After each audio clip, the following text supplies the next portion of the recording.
Hi everyone, I've been meaning to do this video for a very long time, but I finally got around to doing it. You see a lot of cost of living videos on the internet, and they're great because I love watching them.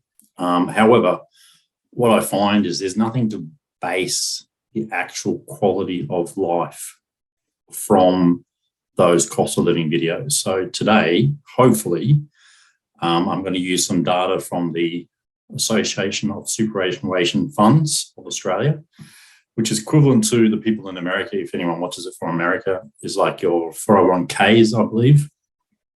So what the Association of Superannuation Funds have done, they have gathered a lot of data to work out exactly what you need to retire comfortably, and then obviously moderately, and then just on the basic Australian pension. So what we're going to do is we're going to look at what they have to say, and then we're going to convert what they say is comfortable, moderate, into a standard of living in another country using cost of living indexes, which I'll explain a little bit later on. Okay, now all these figures that I'm starting off with are under the assumption that you're retired and you own your own house. Okay, I personally think this would actually be equivalent, in my personal opinion, I think this would be equivalent to a couple who are earlier than retirement, but own their own house outright, and they live according to these expenses. Okay, so let's go through them. Anyway, that's where the data is coming from to start off with.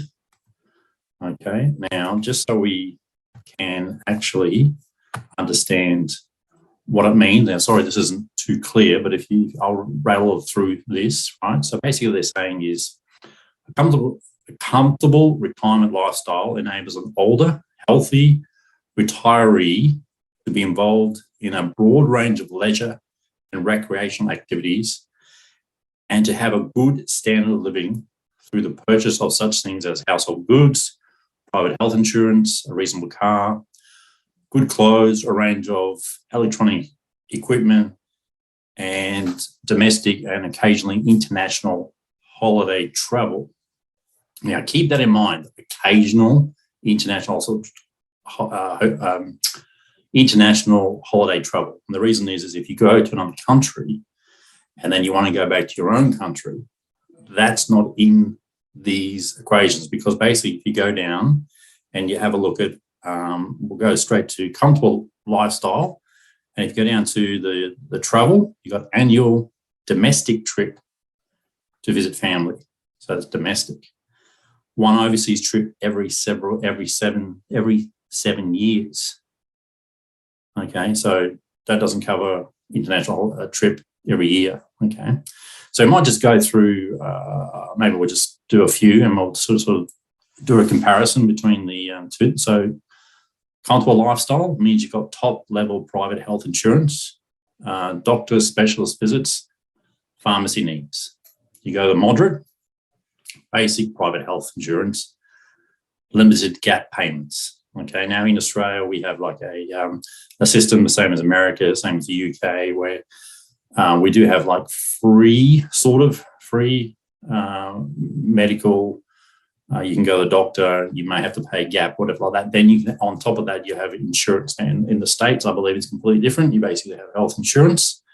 So that would sort of vary slightly here. However, I have looked at the cost of living indexes, and Canada, New Zealand, obviously Australia, the US, we all fit into the same sort of grid.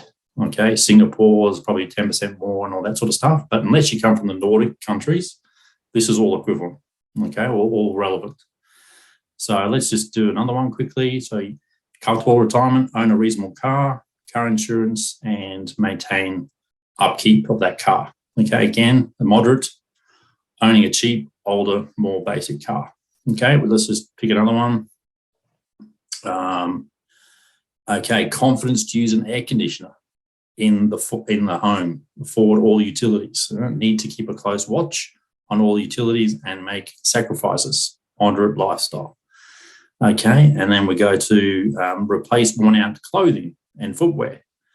And then obviously in the modern one here, you've got limited budget to replace or update worn items. Okay, and then you have the basic pension here, which obviously is relevant to some people. But in this sort of talk, we're talking about traveling overseas, living there, coming back to Australia or coming back to America or whatever.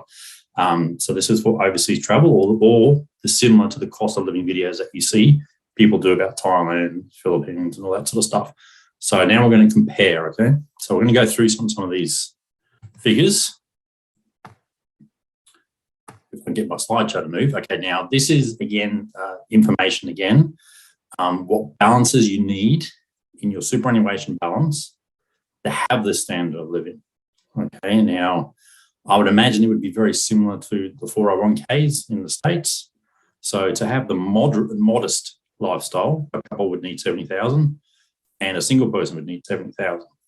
To have a comfortable retirement lifestyle for a couple would need 640,000 and for a single would need 545,000. Now, this is in Australian dollars, so if you're American, this would be something on the equivalent of something like 450 roughly, and this would be something like 40, 45 or something like that. Okay, so that sort of gives you an idea of what you need outside of the old age pension, okay, which would be equivalent to in other countries as well. Okay, so let's go to the next slide because I think I've got more details here. Okay, now they give you a whole list of items, and I've sort of just summarised it here. And to make it easier, I've made it into Australian dollars, and then I've converted it into into US dollars. Now using 0.67, which it was on the day that I did this, but obviously that fluctuates in the the world markets, currency markets. Okay, so we'll just grab a couple of these. So like house expenses, which is more so like paying rates or getting your house moderately, like little repairs and all that sort of stuff. You've got internet, goods and services that you need, clothing, transport, health, and leisure. Okay, now in Australian dollars terms, to have a comfortable retirement, own your own house, you need 66,664. Now, so $66,664 dollars per year. Okay, now in American dollars, that's 44,665. That's to have a comfortable retirement, or a couple that don't have any kids, have their house. That's what they need to have a comfortable lifestyle. Okay, so let's go to the next slide. Okay, so this is to have a modest retirement or a modest living. So obviously you can see that if you go back and you flick through the slides, you can see what's different. Basically, you need 43,212, or in US dollars, 28,952. Okay, so now we'll go to the next slide.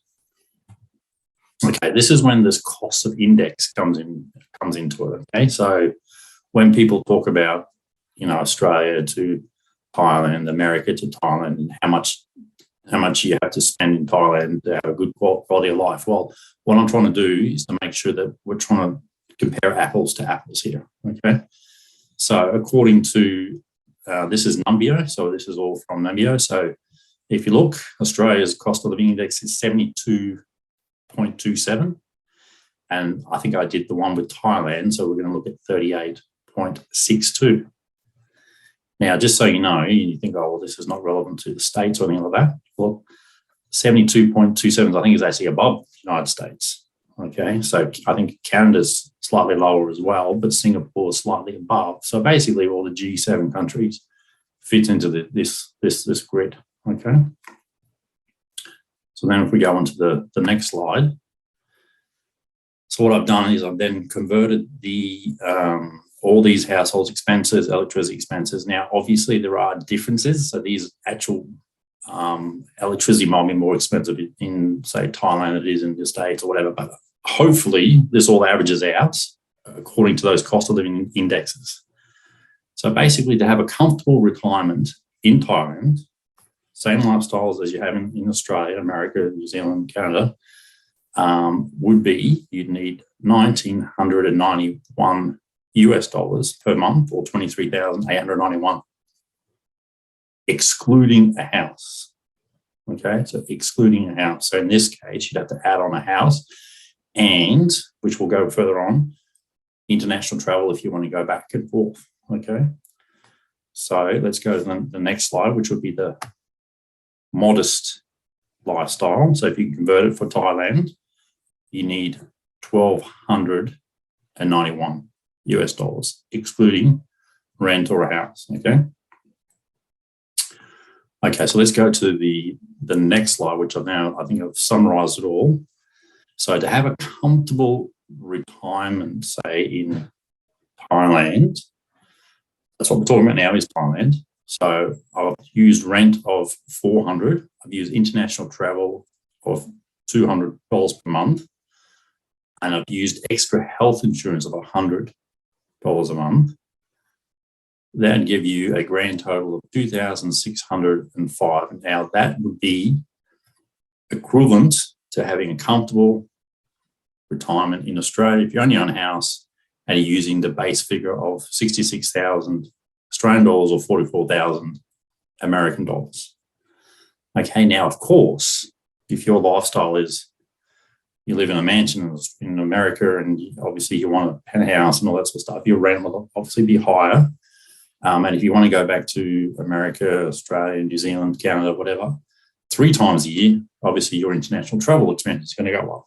Okay, so I think the comfortable retirement, I think you understand that. I think that makes pretty much sense. And then with the modest one, you may not want to travel back to the States, Canada every year, so you just leave that blank.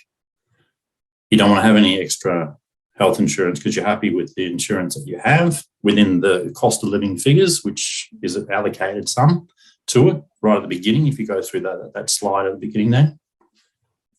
So you actually end up with if you have a modest lifestyle, as it compared to what I showed you right at the beginning, then you need $1,635. But again, your rent might be lower, might be higher. So, but I think this now gives you a nice comparison between the same lifestyle between Australia and Thailand. So, and this is for a couple. So that gives you the difference between a comfortable and a modest lifestyle. And I think from what I've seen, a lot of these cost of videos, this would be pretty much on the mark for a modest one. And I think this would be pretty much on the mark for a comfortable one. Okay. And I think that's it. So, and what I'll do next is I'll actually do other countries to give a comparison between, say, Thailand and the Philippines and Georgia and other places, just as an interest. So thank you very much for listening to me, and hopefully you got something out of it. So appreciate it. Thank you very much.